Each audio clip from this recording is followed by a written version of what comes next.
Planning to install new drywall but not sure which texture to choose for your walls and ceiling? Let's talk about the drywall texture options available for you to choose from.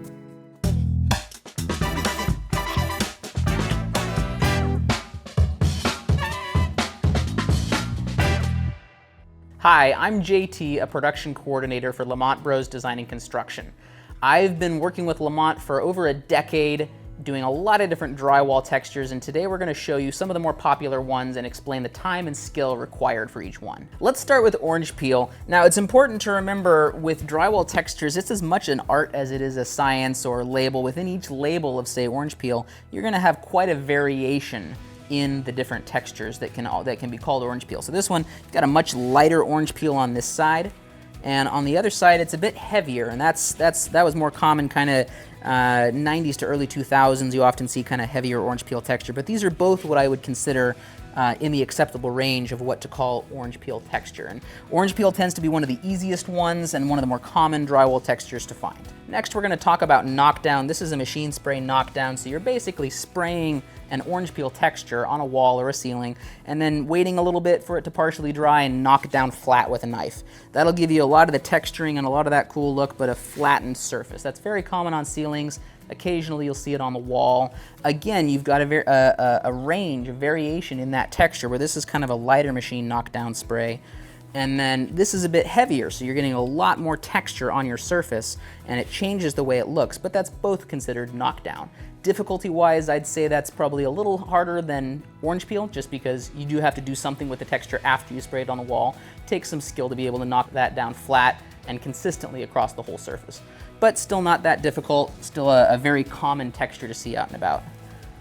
We also have a lot of smooth wall or smooth texture in this area. We have some of that in the showroom here. This is what you would call smooth wall. It's finished to about a level 4 drywall, lightly sanded, primed and painted. You'll still see a tiny amount of texture on the wall from the paint being applied, but in general, it's a lot smoother, and we call that smooth wall. Difficulty-wise, I would put that about on par with a machine spray knockdown. You're still having to take a little bit of extra effort to get it nice and smooth, but it's not as difficult as some of the more exotic textures out there. Next, let's get into hand brocade. Hand brocade is a very broad term that covers a lot of different hand-applied textures. That's generally where you're going around manually with drywall mud or plaster.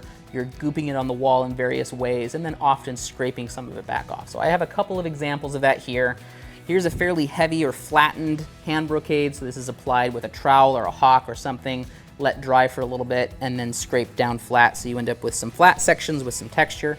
Here's another example of something that can be called the same. It's a hand-applied brocade. That tends to be pretty labor-intensive and therefore expensive, just because you're touching the entire space manually by hand. You're not spraying anything out of a gun. Let's go to a sanded textures. We see those a lot around the Portland area in older homes, often on the walls or the ceilings. They'll mix sand in with drywall mud or plaster or your paint layer, and you end up with this kind of a rough, gritty, sanded look.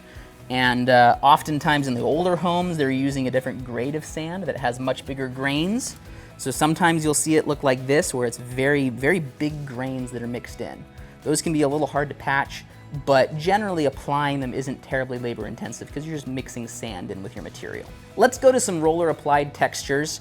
Here's got a couple examples here. This one is applied just with a paint roller using some mixed down mud or plaster to create kind of a wavy effect, and that comes in all shapes and sizes. There's a lighter version. Here's kind of a heavier version of that. Those also tend to be on the level of kind of a hand brocade, just because you're hand applying a texture to the wall. Another example of that would be textured rollers. So that's a rubber or other material of roller that has a texture kind of built into it or machined into it that you're using to apply a layer of mud.